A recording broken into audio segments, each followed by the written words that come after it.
Salut à tous, amis parisiens, supporters du PSG, j'espère que vous avez la pêche. Moi pour ma part, je vais très bien, je suis très content de vous retrouver pour un nouveau débrief. On va analyser ce choc, cette rencontre qui opposait l'Olympique Lyonnais au Paris Saint-Germain. Match qui comptait pour la 12e journée de Ligue 1 McDonald's. Victoire de justesse des hommes de Luis Enrique. 3-2 au Groupama Stadium. Warren Zaïre-Emery avait ouvert le score à la 26e minute de jeu pour le PSG. À la 30e minute, Afonso Moreira égalise pour les Lyonnais.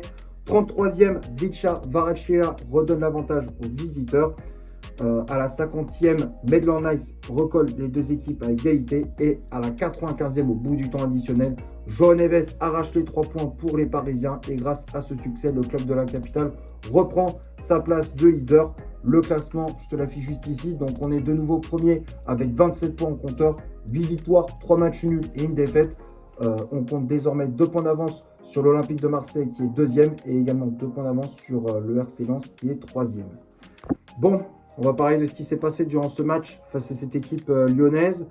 Il s'est passé beaucoup de choses dans ce match. Il s'est passé beaucoup de choses. Il y a eu beaucoup d'erreurs d'arbitrage, beaucoup de polémiques, beaucoup de faits de jeu. On va en discuter plus tard dans cette vidéo. La première période était globalement pour le Paris Saint-Germain. Les 25 premières minutes, on avait la possession du ballon, on mettait la pression sur le but de Dominique Griff. Côté lyonnais, ils avaient du mal à ressortir les ballons. À chaque fois qu'ils enchaînaient 2-3 passes très rapidement, ils perdaient la balle avec notre pressing qui était très haut. On ouvre le score à la 26e minute grâce à Warren Zaïre-Emery sur une magnifique passe de Vitinha, le milieu portugais qui déclenche une transversale qui est sublime. Il lance dans la profondeur Warren Zaïre-Emery qui prend de vitesse la défense lyonnaise. Il prend le temps de contrôler ce ballon dans la surface de réparation et derrière il enchaîne avec une frappe puissante placée sous la transversale de Dominique Griff. Le gardien lyonnais qui n'est pas exemple de tout reproche. Sur cette action, il fait une erreur, vu qu'il ne ferme pas assez son angle. Zaïre-Emery qui permet au PSG de mener 1-0. Et à partir de là, le match s'emballe un petit peu. Lyon qui réagit très rapidement avec ce but à la 30e minute avec Afonso Moreira. Lyon qui a très bien réagi. Ils égalisent à la 30e minute sur une magnifique transversale de Moussa Niakhaté pour Afonso Moreira qui prend de vitesse la défense parisienne.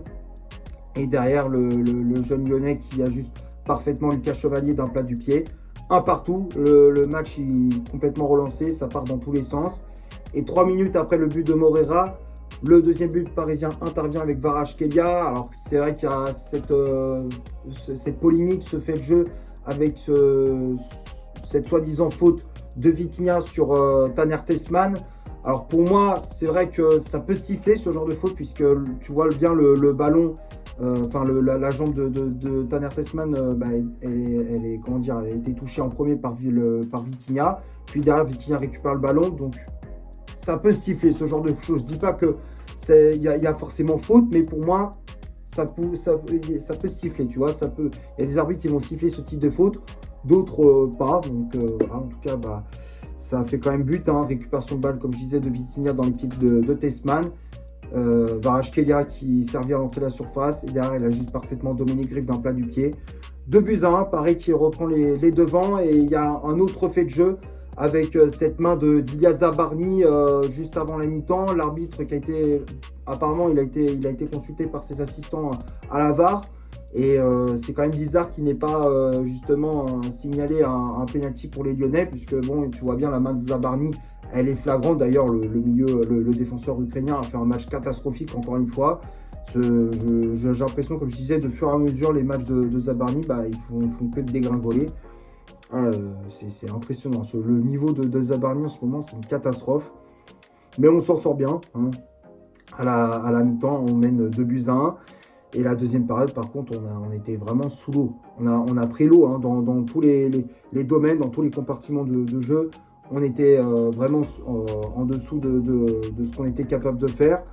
On se prend un deuxième but à la 50e minute avec Ainsley Maitland-Niles sur une passe en profondeur de Tyler Morton. La défense parisienne qui laisse des boulevards, mais immenses. Que ce soit Zabarny ou Hernandez sur cette action, il n'y en a pas un pour resserrer les lignes.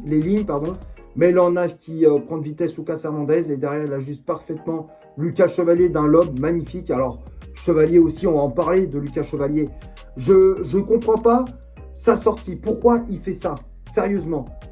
Là, j'ai l'impression qu'à chaque fois, Lucas Hernandez, Hernandez, il est fautif sur ce but, mais Chevalier, Lucas Chevalier, je suis désolé, mais comment tu fais pour prendre un but comme ça? Normalement, quand c'est un ballon, dans la profondeur, tu sors pas, tu t'anticipes pas la sortie de cette manière-là. Là, il aurait dû peut-être temporiser un petit peu avant de sortir. Là, il a trop anticipé. Donc, du coup, Maitland Nice, il a vu que le Chevalier était avancé, il a lobé et ça fait mouche. Ça fait mouche. J'ai l'impression que Chevalier, tu te sens qu'à chaque match, il va te planter, il va te planter l'équipe. À tout moment, tu sais qu'à un moment donné, il va te planter l'équipe. Et la preuve, ça n'a pas loupé. Il est fautif sur le deuxième but lyonnais. Donc, il revient à deux partout. Les hommes de Paulo Fonseca qui poussent pour mettre ce troisième but, malheureusement, ils n'y arrivent pas sur coup de pied arrêté, sur des actions construites. Enfin, voilà, ils essayent par tous les moyens d'aller chercher ce troisième but. Luis Enrique qui fait des changements avec les entrées de Marquinhos en défense à la place de Lucas Hernandez, l'entrée de Ramos ou encore du jeune Ibrahim Mbaye. C'est un peu mieux, mais tu sens que c'est quand même compliqué. Lyon qui tente le tout pour arracher ce troisième but. Les minutes passent, tu te dis que Paris, à tout moment, ça peut craquer derrière. Il y a ce fait de jeu, une nouvelle fois, avec la faute de Tagliafico dans la 92e, où il retient Canguilly. Bon, il y en a qui contestent, ouais, Tagliafico, pour moi, il n'y a pas faute. Si, il y a faute, les gars, on va pas se mentir. Il y a faute de Tagliafico sur Canguilly. Il retire le maillot, en plus, il joue à aucun moment le ballon. Donc pour moi, le carton rouge, il est clairement mérité. Et c'est à partir de ce moment-là que le match il bascule. Paris qui obtient un corner à la 95e minute, dernière action du match, corner de Canguilly. Et João Neves, qui pourtant n'est pas le plus grand de cette équipe, il marque de la tête et ajuste parfaitement Dominique Griff. 3-2, on arrache la victoire. Là, quand j'ai vu João Neves marquer, j'étais comme un fou. Je ne m'y attendais absolument pas au but de Neves. C'est limite un hold-up, le but du milieu portugais. Donc voilà, on arrache la victoire 3-2, mais c'était très limite. Face à l'Olympique Lyonnais, on ne peut pas satisfaire de ce genre de performance. Il faut absolument se relancer lors du prochain match. Alors soit c'est la trêve internationale, ok, il y aura des joueurs qui vont jouer en sélection, d'autres non. Mais c'est vrai que lors du prochain match en championnat, il faudra proposer autre chose. Maintenant, on va passer à la composition d'équipe que Luis Enrique a alignée pour ce match. Le 11 de départ s'affiche juste ici. Donc l'entraîneur espagnol a aligné son fameux 4-3-3 avec dans les cages Lucas Chevalier. La charnière centrale, c'était Ilya Zabarni associé à William Pacho. Les latéraux, Warren Zaïre-Emery à droite à la place d'Achraf Hakimi, blessé. Lucas Hernandez à gauche à la place de Nuno Mendes, également blessé. Le milieu de terrain, Vitinha positionné en 6 avec le brassard de capitaine. Fabian Ruiz et João Neves en relayeur. Et le trio d'attaque avec à droite le sud-coréen Kang In-lee, Vicha Kvaratskhelia à gauche et en pointe en faux numéro 9, le jeune Seny Mayulu. Les changements effectués par l'entraîneur parisien, donc on a vu l'entrée, comme je disais, de Marquinhos en défense à la place de Lucas Hernandez, l'entrée de Gonzalo Ramos à la place de Vicha Kvaratskhelia, Quentin N'Djantou qui est rentré à la place de Seny Mayulu et pour finir l'entrée du jeune Ibrahim Mbaye à la place de Fabian Ruiz. Que dire sur cette compo? Luis Enrique qui a aligné la meilleure équipe possible. Il a aligné, justement, il a fait beaucoup de choix où il a essayé de bricoler. Il a mis Zaïre-Emery latéral droit à la place d'Hakimi, blessé lors du match face au Bayern en Ligue des Champions. Nuno Mendes également forfait avec son entorse au genou gauche lors du match également face au Bayern. Il y a eu pas mal de blessés. Dembélé qui est également blessé. C'est encore une fois les cartons côté parisien. Donc Luis Enrique qui a essayé d'aligner la meilleure équipe possible. Après, il y a des choix qui ont été forts aussi de la part de l'entraîneur parisien avec la non-titularisation de Bradley Barcola, le parisien qui a été mis sur le banc de touche. Et donc c'est Canguilly qui a pris sa place dans ce rôle d'ailier droit. Et on a bien vu que c'était beaucoup mieux lorsque Canguilly a démarré ce match. C'était beaucoup mieux, il apportait plus de vitesse, de percussion. Techniquement, c'était plus propre, plus juste. Donc ouais, pour moi, Canguilly, il doit démarrer ces matchs. En ce moment, pour moi, c'est lui qui doit démarrer. dans ce rôle d'ailier droit. Kvaratskhelia, tu le laisses à gauche, il n'y a pas de problème. Et en pointe, bah, tu mets Mayoulou, même si ça n'a pas fonctionné, mais tu laisses Mayoulou pour justement créer des espaces pour les ailiers. Enfin, voilà. Pour moi, il a aligné la meilleure équipe possible. Sur les changements, le coaching qu'il a fait en deuxième période, bon, pas grand-chose à rajouter. Il a fait les changements comme il pensait. Marquinhos qui a fait une bonne entrée. Bon, après les autres, c'était moyen, mis à part Ibrahim Mbak qui a fait plutôt une bonne entrée. Mais voilà, j'ai rien d'autre à rajouter pour la compo et le coaching de Luis Enrique. On va passer maintenant du côté des statistiques de cette rencontre. On va commencer par l'Olympique Lyonnais. Les Lyonnais ont eu 28% de possession de balle, 6 tirs réalisés dans le match, dont 2 frappes cadrées, 271 passes réalisées dans le match, dont 211 passes réussies, 31 duels gagnés, 10 fautes commises, un arrêt effectué par Dominique Griff, 16 centres réalisés, 5 corners obtenus et 10 tacles réussis. Et du côté du Paris Saint-Germain, 72% de possession de balle, 8 tirs réalisés dans le match, dont 4 frappes cadrées, 729 passes au total, dont 656 passes réussies, 46 duels gagnés, 8 fautes commises, 0 arrêt effectué par Lucas Chevalier, 15 centres réalisés dans le match, 5 corners obtenus et 13 tacles réussis. Donc quand on regarde les stats, bon, bah, possession balle qui était clairement pour le Paris Saint-Germain. Les occasions étaient assez équilibrées dans l'ensemble. Après, bon, bah, en termes d'agressivité aussi, c'était quasiment du 50-50 avec les fautes commises, les cartons, tout ça. C'était assez équilibré. Ça s'est joué à des détails. Bon, Paris qui allait chercher la victoire dans les dernières minutes. Mais après, si Lyon avait gagné ce match, ça n'aurait pas été choquant. Tu vois, pour moi, ça n'aurait pas été choquant. Ça n'aurait pas été un scandale vu la prestation des Lyonnais en deuxième période. Pour moi, ça aurait été mérité s'ils prenaient les 3 points. Je pense avoir fait le tour pour les stats de ce match. On va finir la vidéo sur les tops et les flops de cette rencontre. Comme d'habitude, je fais les affiches juste ici. Alors, dans les tops, j'ai mis Warren Zaïre-Emery, le jeune Parisien qui a pour moi fait une très bonne prestation dans ce rôle de faux latéral droit un petit peu. Parce que bon, c'était pas un pur latéral droit. Hein. Il a basculé dans l'axe pour jouer au milieu de terrain aux côtés de Vitinha et des deux autres, hein, João Neves et Fabien Ruiz. Mais sinon, Zaïre-Emery a fait un très gros match, beaucoup de récupération haute, de l'agressivité, de la vitesse, de la percussion dans son couloir. À certains moments, il a été buteur. Bon match, encore une fois, de Zaïre-Emery qui confirme de plus en plus. Hein. On voit qu'il s'est remis en question. Parce que quand tu reprends Zaïre-Emery il y a 2 mois, c'était pas trop ça.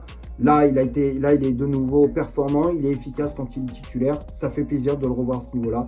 Donc Zaïre-Emery, je le mets dans les tops. Pacho aussi, qui a fait un bon match. Pour moi, ça a été le seul chez les défenseurs parisiens qui a été bon. Pacho qui a été rassurant dans ses interventions, qui a mis de l'agressivité, qui a gagné pas mal de duels. Les relances, elles étaient plutôt propres.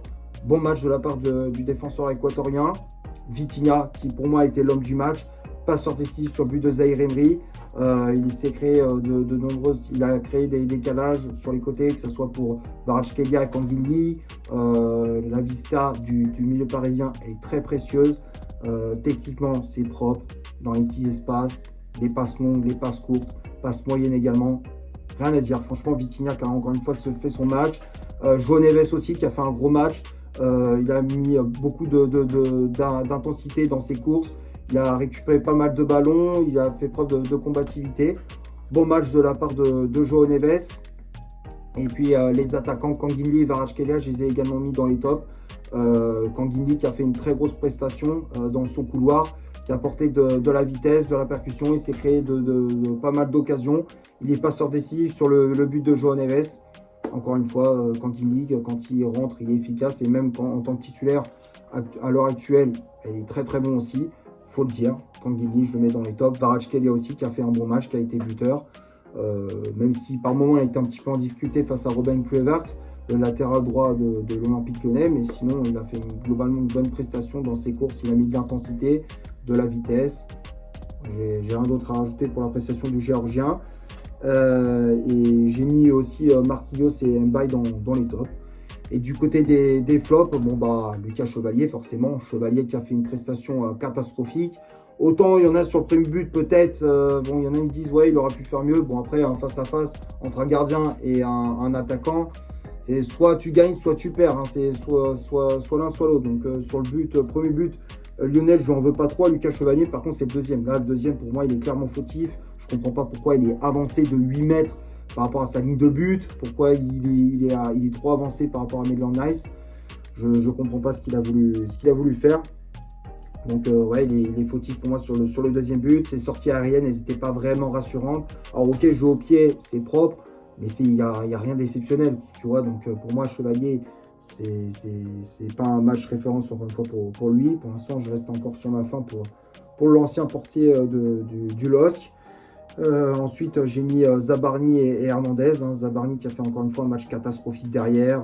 Les relances, elles n'étaient pas bonnes. Perdait des ballons bêtement. Défensivement, il se faisait bouger. Hein. Il s'est fait bouger face à Afonso Moreira.